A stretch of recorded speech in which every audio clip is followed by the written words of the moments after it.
Hi friends, welcome back our channel. നമ്മൾ ഇന്ന് ചെയ്യാൻ പോകുന്നത് ഒരു ക്രാഫ്റ്റ് വീഡിയോസ് ഒന്നുമല്ല, ഒരു കുക്കിംഗ് വീഡിയോ ആണ്.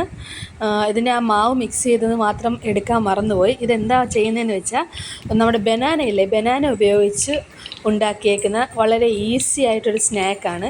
വൈകുന്നേരമൊക്കെ കുട്ടികൾ സ്കൂളിൽ നിന്ന് വരുമ്പോൾ അവർക്ക് കൊടുക്കാൻ പറ്റിയ നല്ലൊരു സ്നാക്കാണിത്.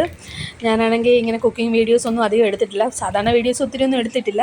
വീഡിയോ എടുക്കാൻ അത്ര ഒന്നും അറിഞ്ഞുകൂടാ, അതിൻ്റെ ഒരു പ്രശ്നങ്ങളുണ്ട്. അതുകൊണ്ടാണ് ഒരു കയ്യിൽ മൊബൈലും പിടിച്ചാണ് ഈ വീഡിയോ എടുക്കുന്നത്. ഇത് വളരെ ഈസി നമുക്ക് ചെയ്യാൻ പറ്റുന്നതാണ്. നമ്മുടെ വീട്ടിൽ കറുത്ത് പോകുന്ന പഴങ്ങളൊക്കെ ഇരിക്കുകയാണെങ്കിൽ വെറുതെ പിള്ളേർക്ക് എപ്പോഴും പുഴുങ്ങി കൊടുക്കുകയും ഏത്തയ്ക്കാപ്പൊക്കെ ഉണ്ടാക്കി കൊടുക്കുക, അതായത് ഒത്തിരി ഓയിലൊക്കെ ആവും. ഇത് അങ്ങനെയൊന്നുമില്ല, ഈസി ആയിട്ട് നമുക്ക് ചെയ്യാൻ പറ്റും. 3-4 പഴം എടുക്കുക, അതിനെ ഒന്ന് കൈ കൊണ്ട് നല്ല രീതിയിൽ ഉടച്ചിട്ട് അതിലോട്ട് കുറച്ച് ഏലക്കാപ്പൊടിയും ഒരു 2-3 സ്പൂൺ പഞ്ചസാരയും, മധുരം നമ്മുടെ ആവശ്യത്തിന്, ഓൾറെഡി പഴത്തിന് മധുരം കാണും.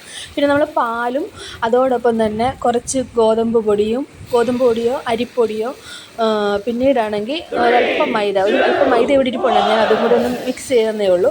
പാലൊഴിച്ച് നന്നായി മിക്സ് ചെയ്യുക. നല്ലതായിട്ട് മിക്സ് ചെയ്ത ശേഷം ഇതുപോലെ നമ്മുടെ ഉണ്ണിയപ്പത്തിൻ്റെ പാത്രത്തിലോട്ട് വളരെ കുറച്ച് നെയ്യ് മാത്രമാണ് ഞാൻ ഉപയോഗിച്ചേക്കുന്നത്. എന്നിട്ട് മാവ് ഓരോ സ്പൂൺ വെച്ച് ഇങ്ങനെ കോരി ഒഴിക്കുക.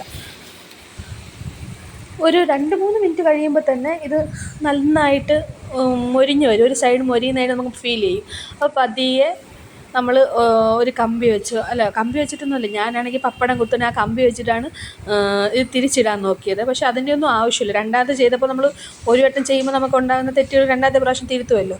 പതിയെ ഒരു സ്പൂൺ വെച്ചിട്ട് തിരിച്ചിട്ടാൽ മതി. അങ്ങനെ പതിയെ ഒരു സ്പൂൺ എടുത്ത് അതിനെ തിരിച്ചിടും. ഈ കമ്പിയിട്ട് ഇങ്ങനെയൊന്നും ബുദ്ധിമുട്ട് ചെയ്യേണ്ട ഒരു ആവശ്യമില്ലായിരുന്നു. പക്ഷേ കറക്റ്റ് ഒരു പരുവത്തിലാണ് നമുക്ക് കിട്ടിയേക്കുന്നത്. കണ്ടില്ലേ, ബ്രൗൺ കളറ് കറക്റ്റ് വന്നിട്ടുണ്ട്. പക്ഷേ ഇത് കഴിച്ചപ്പോഴും അതിനെക്കാട്ടും നല്ല സൂപ്പർ ടേസ്റ്റാണ്. കുട്ടികൾക്കൊക്കെ വളരെ ഇഷ്ടപ്പെടും എന്തായാലും.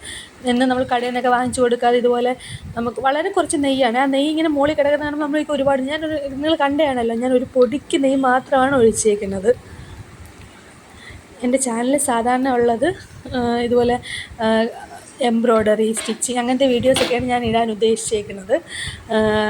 ഞാൻ ഇട്ടിട്ടുണ്ട്, അധികമൊന്നും റീച്ചൊന്നും ആയിട്ടില്ല നമ്മുടെ ചാനൽ. നിങ്ങൾ സപ്പോർട്ട് ചെയ്യണം, എൻ്റെ ചാനൽ സബ്സ്ക്രൈബ് ചെയ്യണം, വീഡിയോസൊക്കെ ലൈക്ക് ചെയ്യണം. കണ്ടോ, അപ്പോൾ കറക്റ്റായിട്ട് ഇങ്ങനെയൊന്നും ഈ പപ്പടത്തിൻ്റെ ഇതുകൊണ്ടൊന്നും കുത്തിയെടുക്കേണ്ട ഒരു ആവശ്യമില്ല. നമുക്ക് സ്പൂണിട്ട് നല്ല ഈസി ആയിട്ട് പെട്ടെന്ന് എടുക്കാം. ഞാൻ ആദ്യമായിട്ട് ചെയ്തുകൊണ്ടാണ്. അടുത്ത ട്രിപ്പ് ചെയ്തപ്പോൾ വളരെ കറക്റ്റായിട്ട് സ്പൂൺ കൊണ്ടെല്ലാം ചെയ്തെടുക്കാൻ പറ്റി. നെയ്യൊക്കെ വളരെ കുറച്ചാണ്, നമ്മൾ ഫസ്റ്റ് ഒഴിച്ച നെയ്യ് ഇത്രയും തന്നെ ബാക്കി അതിൽ കിടപ്പുണ്ട്. ഒരുപാട് നെയ്യുടെ ഒന്നും ആവശ്യമില്ല.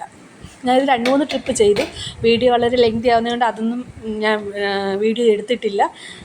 എൻ്റെ മോൾ രാവിലെ എണീറ്റൊന്ന് ബ്രഷ് ചെയ്ത് കഴിഞ്ഞിട്ടിരിക്കുകയാണ്. ഞാൻ ചോദിച്ചു പുള്ളിക്കാരിയുടെ എങ്ങനെയുണ്ടെന്ന്. അപ്പോൾ അവളുടെ അഭിപ്രായമാണ് പറയണത്. വളരെ നന്നായി, സൂപ്പറായിട്ടുണ്ടെന്നാണ് പറയുന്നത്.